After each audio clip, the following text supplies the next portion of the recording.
สวัสดีครับเพื่อนๆสมาชิกผมพีทนะครับวันนี้ผมอยู่ที่บิสปอร์ตสาขาสยามพารากอนนะครับบริษัทสยามดนตรียามาฮ่าได้จัดงาน Yamaha Music Extreme Lineup Part 2นะครับแล้วก็ได้เชิญศิลปินท่านหนึ่งมาจากฝรั่งเศสนะครับวันนี้ผมมีโอกาสพิเศษพาเพื่อนๆมาคุยกับศิลปินท่านนั้นนะครับคุณคริสตอฟ กอดังครับ Your Thai is very good.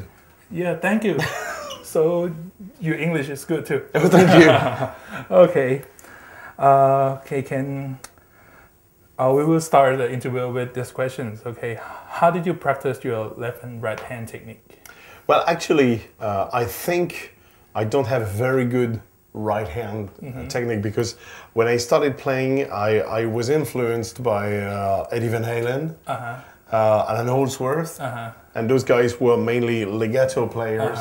And so I practiced my left hand a lot, and then maybe like 20 years ago, I decided that it was time to practice a bit the right hand, but still it's my big weakness. But actually, I have some little some little exercise that I do regularly just to try to keep it tight. I can show you something if you want. I take very simple pattern like, and what I do is I try to play them in all possible ways. So up and down, then down and up. Then sweeping, then legato, but just with the downstroke, then up and down in between the strings, and then around the strings. And then I do the same thing, but I change the pattern here, and I start again doing the other way around, like etc., etc. Yeah. And when you do this, at some point, your brain starts to accept all the different moves that you have to do. Yeah. And so it's a good way to practice. And then you can change the fingering, like using 1, 2, 1, 3, 2, 3, 2, 4, and even 3, 4. But it's very useful. Okay, that's good. And one of your notable technique is slapping. Yes. Yeah. How did you get started playing it? I will not tell you. Wow, is it a secret? No. Actually, I'm a big fan of... do you remember that band from the UK named Level 42? There was a bass player called Mark King. And what I liked about his playing is that it was pop music, but with a very high level of technique. And he was singing and playing slap at the same time. And to me, that was just amazing. And so I just started to pick up things that he was doing. He was doing a lot of those things like...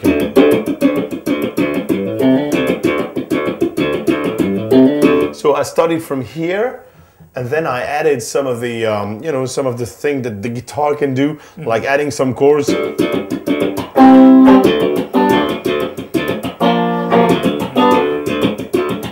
And then little by little, I added all the sounds that you have, like, the pull slap.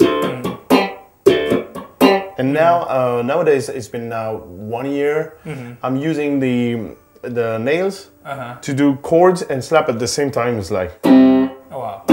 And then I use the nail of the thumb to do an upstroke. I'm sorry, I'm gonna show that to you. Okay. Look at my hand. Yeah.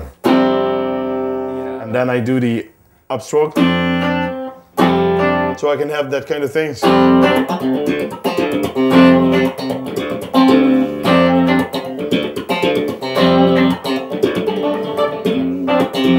Etc., etc., etc., etc., etc.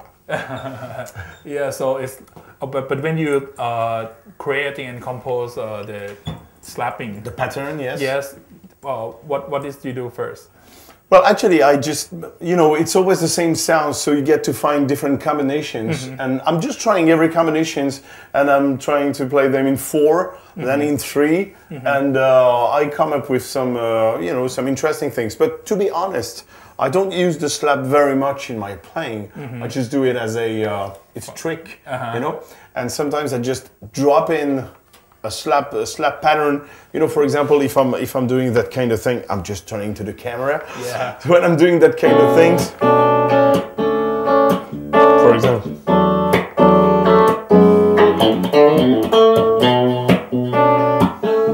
Just to add a little surprise in the pattern. Okay. That's how I do. And about two-hand tapping. So mainly two-hand tapping is used for clean chord. I do the. I'm very old school when it comes to tapping. I do a lot of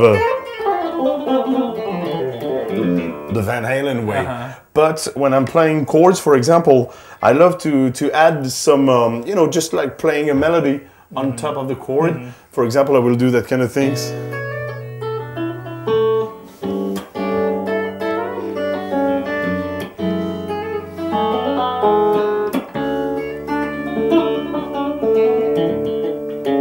You know, adding some little bits. For example, here I'm using the pentatonic,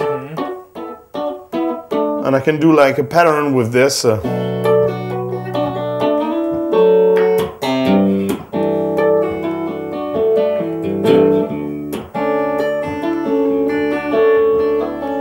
see the idea? Yeah. And I'm very bad tuned. Well, that's funny. Yeah.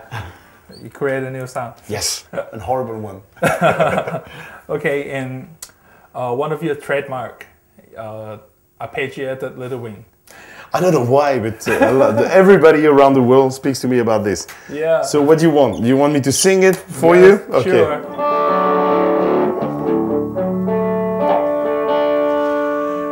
So, when she's walking through the clouds with a circus mind that's going wild.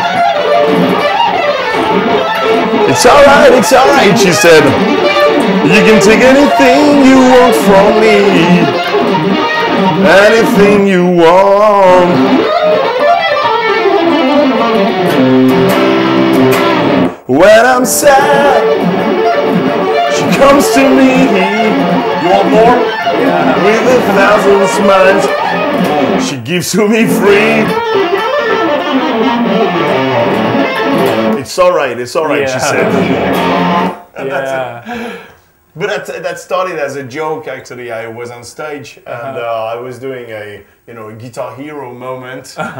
And I started to do that thing, and for some reason now, every here and there, people are asking me about this. Yeah. Probably it's funny.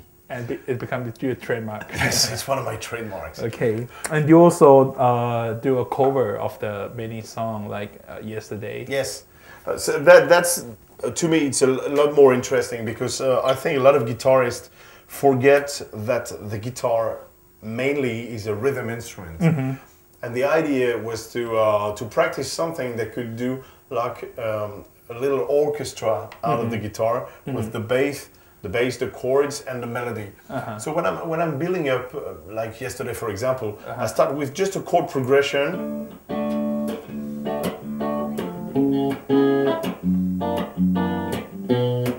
I definitely have to. I'm so sorry. Yeah, that's okay. That's the plane. Yeah. I just went out of the plane a couple of hours ago. I didn't play. And your guitar also got a jet lag. Yes. That's okay. And when I find the chords that I like, I just try to add the melody on top of it. So the melody is, so I'm trying to, find beats of chords with the melody, and then.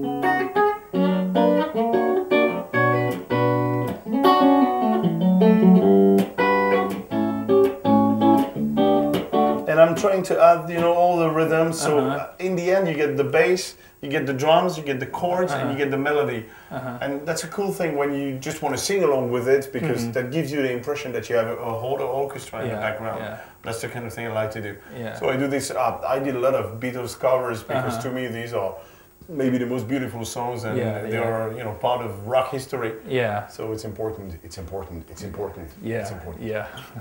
Okay, and you're also one of the greatest scratch singer. Oh, I don't know. Am I one of the greatest? Did. Oh, well, actually, I borrowed this from George Benson, and I think it's a good way to slow down. You can't play just licks when you are singing. You're obliged to think about the melody. You have to think about the notes, and you have to think about all those things. So I have a very interesting exercise. You put your hands anywhere on the neck without watching. You hit a note, which is going to be your starting point, and then you decide in what scale you're going to play. For example, I decide to do it in Dorian. From that note, I have to build up the scale. Okay? Yeah. And then I will sing along all the intervals. 1, 2, 3. 1, 2, 3, 4, 5, 6, 7, 1. And I will try to, you know, find intervals. 1, 3, 1, 5, 1, 4, 1, 6, 1, 7, 1, 1. And then I will try to compose like melodies.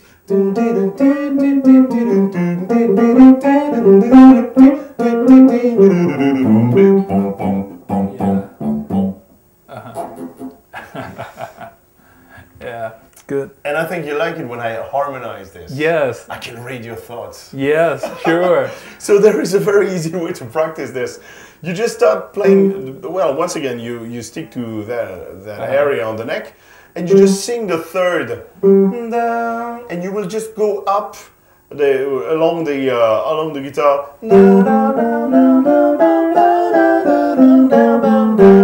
So in the beginning, it's kind of strange because you know, you have the feeling you're doing something different, but in the end, it becomes really natural. Just when you are doing, just like when you're doing backing vocals, you know, when you have to listen to someone singing something else, and you have to add a layer on top of it, and that's it.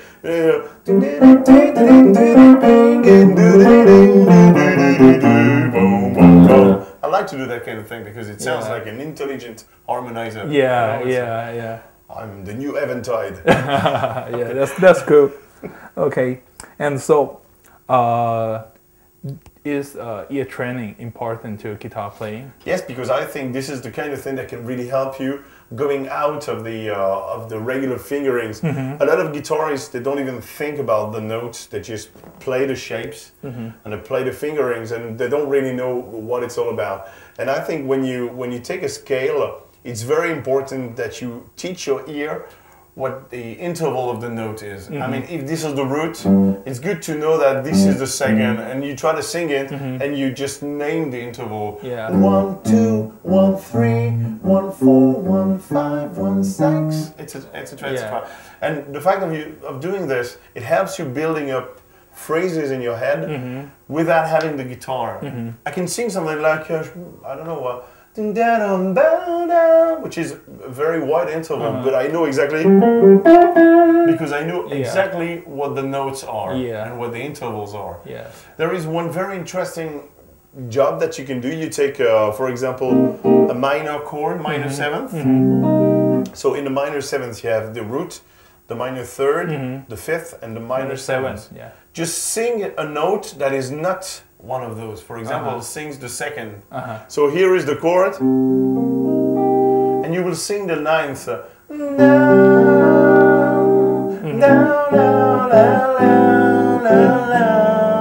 And that will help you hearing the notes above the chord. So you have the chord and you have what you can sing on top of it, and that really helps you developing your ear a lot. Yeah, that's good. And I think that's also help you expand your music. Of course, and it helps you building up new chords. Because if you hear a note that sounds good, then you will try to find a fingering where you can add that note, and you will come with very complicated chord, but it will sound really good. So here is my minor seventh chord plus the ninth. Oh, that sounds cool. And if you can't play it with you know, with your finger, you just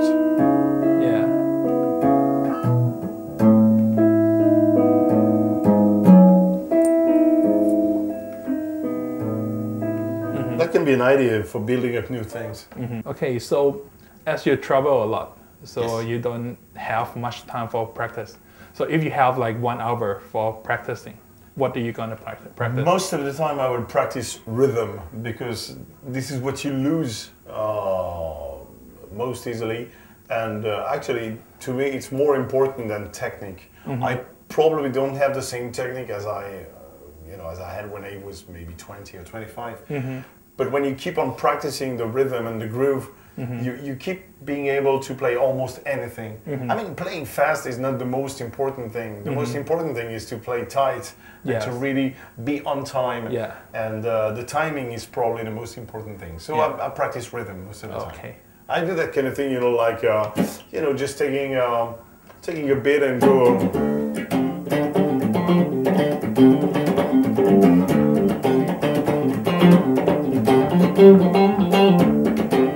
And trying to improvise while keeping the groove. Maybe even trying to work on scales like, you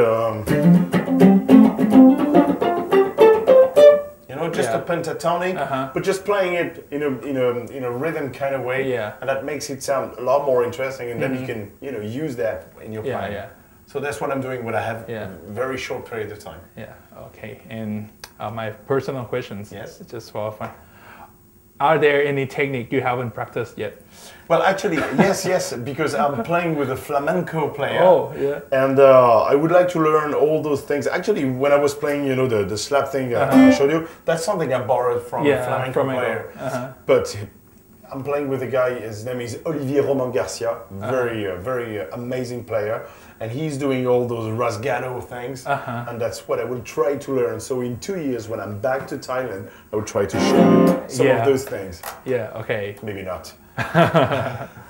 Okay. I heard a lot of improvisation in your music. So how do you practice improvisations?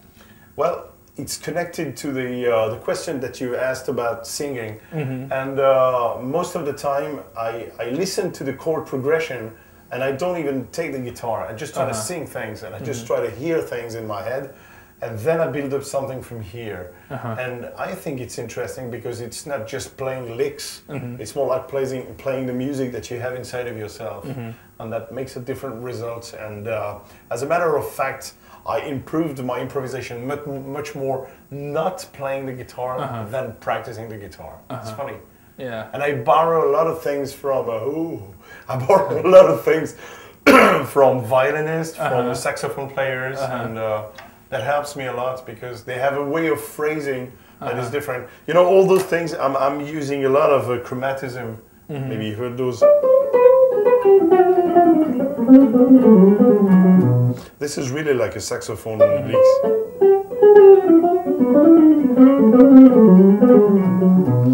You know, approaching a note with another note, like the second is approached by the minor second. The minor second. Yeah. The sixth is approached by the minor sixth, etc. And I borrowed this from the saxophone players. Okay. So listen to other instruments. I don't know what camera that's. Yeah, but okay. And so when you improvisations, the melodies come from your head, right? Yes. Inside. So how do you connect all those melody into the fingerboard? I think it's like a conversation. You have to start with something and you have to reach a point. And I'm always trying, when I improvise, I always try to think maybe like 3 to 4 bars in advance. I have a very good exercise for this. You take just 2 chords. For example, you know, I'm tuned a whole step down. So this is a C. Okay. We were talking about Dorian. I take a chord progression of C Dorian.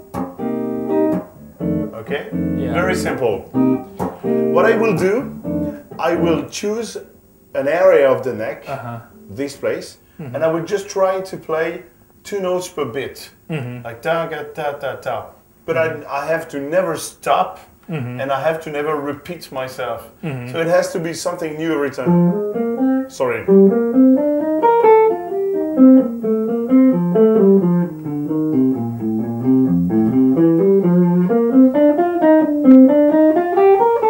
And then I will move to another area.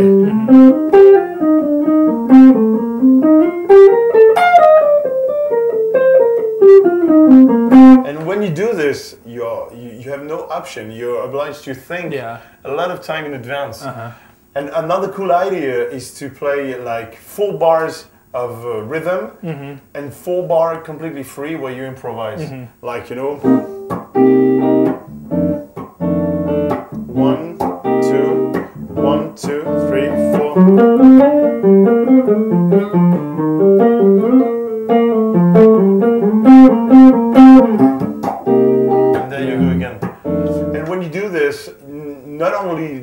practice your rhythm, but also you practice the connection in between the chords and what you're doing.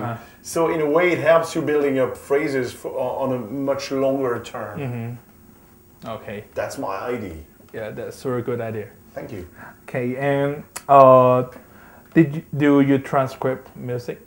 Well, actually, I can't read music. I'm very bad, but I sometimes I listen to a lot of music, and sometimes I pick up things by ear, and I'm trying to adapt it to the guitar. But I'm not a great transcriber. Yeah. Okay. Unfortunately. Yeah, but it's good. You have a good ear. Yes, so I'm trying to. I'm from a generation where there was no video, there was no instructional DVDs. Yeah. So I used to listen to my vinyls and try to pick up things from the vinyls. So.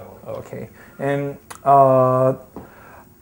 you play a lot of like complex harmony, you know, advanced chord with distortions. Yes. How do you make it sound good? So there are two reasons it sounds good. First of all, I'm not using full distortion. I have a big crunch, you know, here on the line horn, and I built up a pickup with a company named Four Season Pickups, which is my signature pickup, and we just came from a tone zone from DiMarzio, but we just turned it down a little bit in terms of gain and opened it up a little bit in terms of overtone and harmonics. And it's great because with this pickup, even if I'm turned all the way up, if I do some chords with like that one is very complex, you can still hear everything. So that's a very good pickup, and well, if you want to check it, just go on fourseasonpickups.com because they're proposing a whole lot of different versions, and they're doing single coil, 7-string guitar pickup. And actually, that's the best pickup I've found at the moment. So it sounds very good, and even it has a lot of power. You can really hear the attack. It's very singing.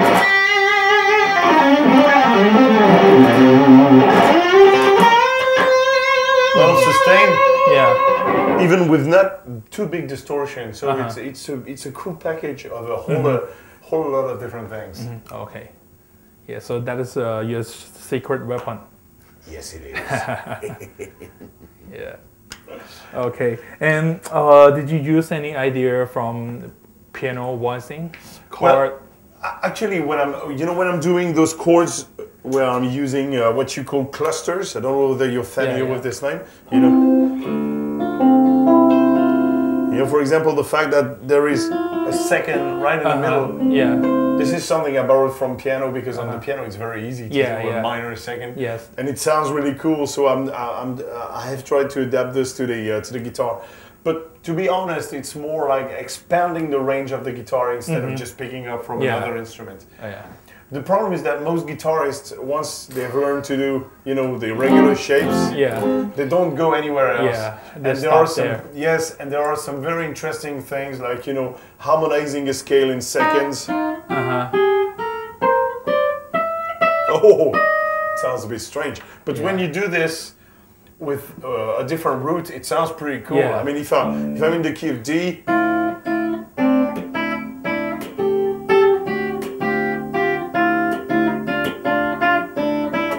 that gives very nice chord, and then you can really change the bass.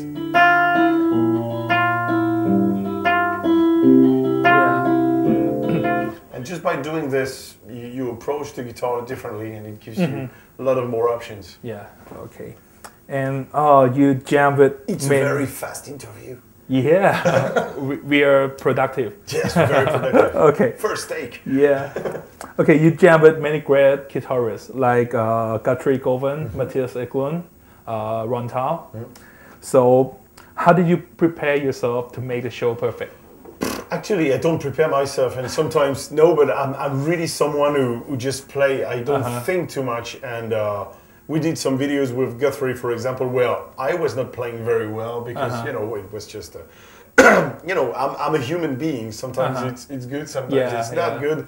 But the thing that really matters to me is that we are trying to do music, and I have a very good relationship with all those guys because they are great players, but they are also very intelligent musicians. And Matthias he's a very close friend. We're very close friends, and we play a lot together. And every time we're playing, it's something different that's coming out. And it's really so I think, for your question, being prepared to me means being relaxed and just trying to do what I do. I'm not trying to play what somebody else is doing. I mean, I will never play like GuitarThai. I will never play like Ron, because they are GuitarThai and Ron, and they play the way they do. And I think I have my way of playing, and I'm just trying to be myself, and that's it. Okay. And who's your most favorite player you play with? I think they all have their trademark. To me, Matthias is the most unique, because with his harmonics and the way he plays rhythm, he has really a strong personality. GuitarThai is like, he can do anything. It sounds like, you know, he can just pick up any name and he just can play it as good as as the name he picked up. And Ron is, to me, is probably the craziest, because he has you know, he has come up with something really original and that no one had heard before. And there are many other like this. Alex Hutchings is a good friend too, and he's kind of an updated version of Larry Carlton. Or all those players are so fantastic. It's hard to compare, and I don't want to say who's the best. I mean, they are all fantastic. Okay. It's not a competition. It's just music. Okay. So, what is the word shredder mean to you?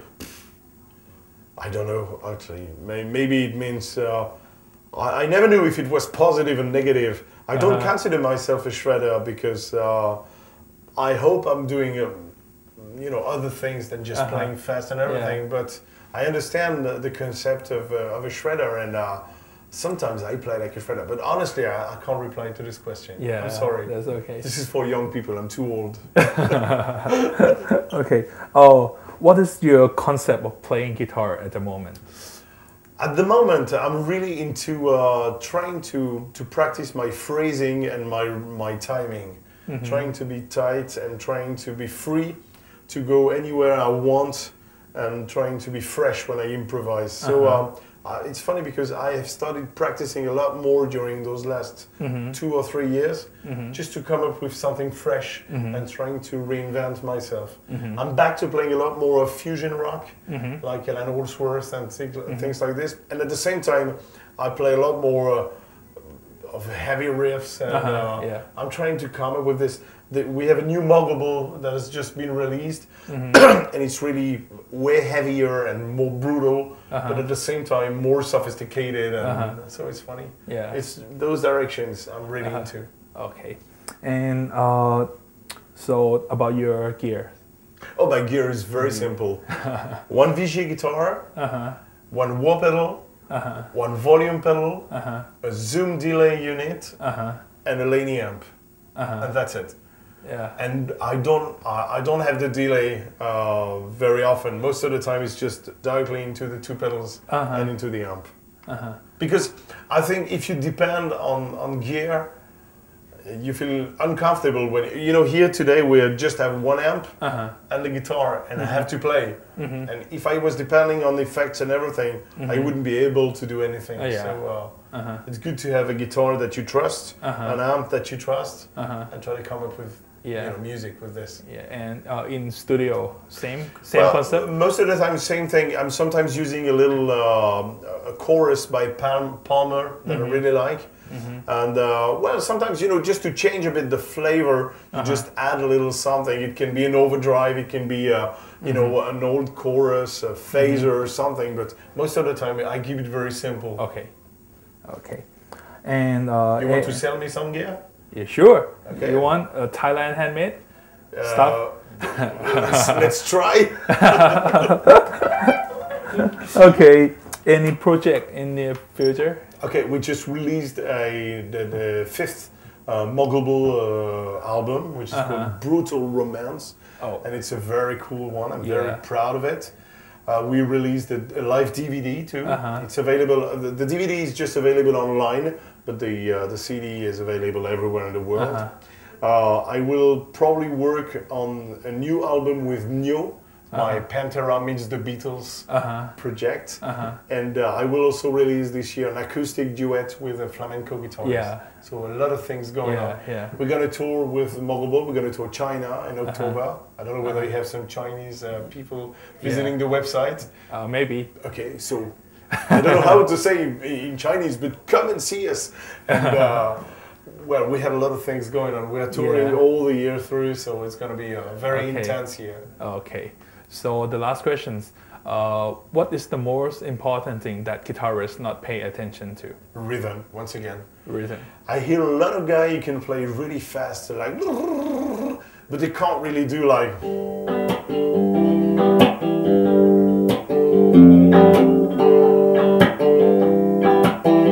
You know, playing very simple things, but trying to really groove it and trying to, you know, play with the others. The problem with most guitarists is that they're very egocentric. You know, they think about themselves and they think that they're very good. And I think the most important thing in music is to communicate with the others. And if you can't play rhythm, if you can't play with others, you're lost. Yeah. So that's my most important advice of the day. Play rhythm. Yeah. Okay. And so, any words for your Thai fan? Well, I'm really privileged to be here with you all, and I would like to thank you because this is a very relaxed interview, and I definitely hope that one day I will come up with the band in Thailand and get a chance to make a little Asian tour with the band, because I know you have a lot of fantastic players. Jack is a very good friend too. He's an amazing guitarist, and we would love to be here. So I send you all my love. I love you, Thai guitarists. Yeah. Okay, thank you very much. My pleasure. Okay. And see you in a couple of years. Okay, I hope so. ครับผมก็หวังว่าคงจะสนุกกันนะครับวันนี้แล้วก็ต้องขอบคุณบริษัทสยามดนตรียามาฮ่านะครับแล้วก็รวมถึง Beat Spot สาขาสยามพารากอนมาณที่นี้ด้วยนะครับแล้วเดี๋ยวเรามารอดูกันว่ากีตาร์ไทย International จะพาเพื่อนๆไปคุยกับใครครับวันนี้สวัสดีครับ